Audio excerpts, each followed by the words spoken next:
5 seconds to go.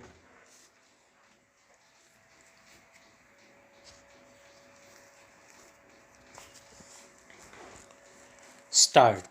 Yesterday, I had the honor to present a resolution before you, which you passed. In it, we stated that we wanted it to be clearly understood that we aim at a socialistic pattern of society. In that resolution, which deal with the economic policy, we have to give effect to that decision of yours because ultimately it is the economic policy which is going to shape that picture of India which you call the socialistic pattern. This resolution is therefore of the highest importance. In a resolution of this kind, however long drawn out it might be, one cannot enter into the details of policies. There is a danger in such resolutions, and that is what you may use striking words and vague phrases and imagine that you have given a great lead to the country. That does not help us because we have to solve the problems of India. How to deal with those problems is itself a problem. The problems of unemployment and of raising the level of our people are not solved by broad decisions or slogans. I say this without any disrespect to those who wield striking words because I myself have been a wielder of words all my life, drafting resolutions, getting them passed, and so on. But a time comes when you have to forget words and deal with hard actualities. This applies more especially to congressmen because they have much more responsibility than others in running the government and deciding the government's policy. For us, merely to write resolutions is not good enough.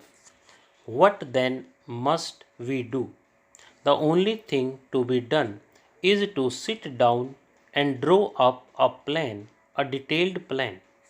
That is the function of the planning commission and of the government and of those whom they consult. Obviously, a Congress session cannot sit down and draw up a 5-year plan. But in a resolution of this kind, we have to indicate the type of thinking needed in drawing up that plan. This resolution contains a brief reference to the objective to be achieved. First of all, after expressing appreciation of what has been done, the resolution says that the time has now come for substantially increasing production, for raising the standards of living, and for having progressively fuller employment so as to achieve full employment within a period of 10 years in the Congress. The first thing to note about this resolution is that it does not merely repeat what we have said before. It points out that the time has come for us to advance on the economic and social plane. In a sense, we have been doing it, but we have not been doing it adequately. The time has come to put an end to unemployment in 10 years. By 10 years, we mean 2 5-year plan periods. I wish you to appreciate that we try not to word our resolution in what might be called bombastic language.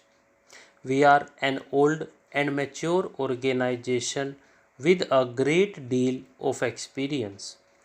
It is not desirable, therefore, that we should use words which are vague and meaningless. On the whole, we understate what we purpose to do. If we really give effect to this resolution, it means bringing about a revolution in this country, an economic revolution bigger than any that has taken place in our times. Take the simple fact of putting an end to unemployment within 10 years. Just try to think what it means in this country with its population growing year by year. It is a terrific job, the like of which has not been done in these circumstances in any other country. We talk about planning. As you all know, planning is essential, and without it, there would be anarchy in our economic development.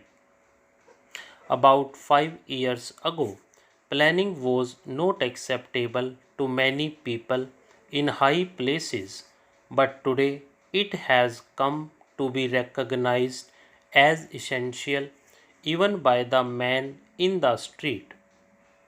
Our first 5 year plan is now about 3 years old, and we are now thinking about our second 5 year plan. A phrase in this resolution says that the second 5 year plan must keep the national aims of a welfare state and a socialistic economy before it. These can only be achieved by a considerable increase in national income, and our economic policy must therefore aim at plenty and equitable distribution. The second 5 year plan must keep these objectives in view and should be based on the physical needs of the people. These are really the important and governing words of the resolution and ought to be the controlling factors in drawing up the second 5 year plan.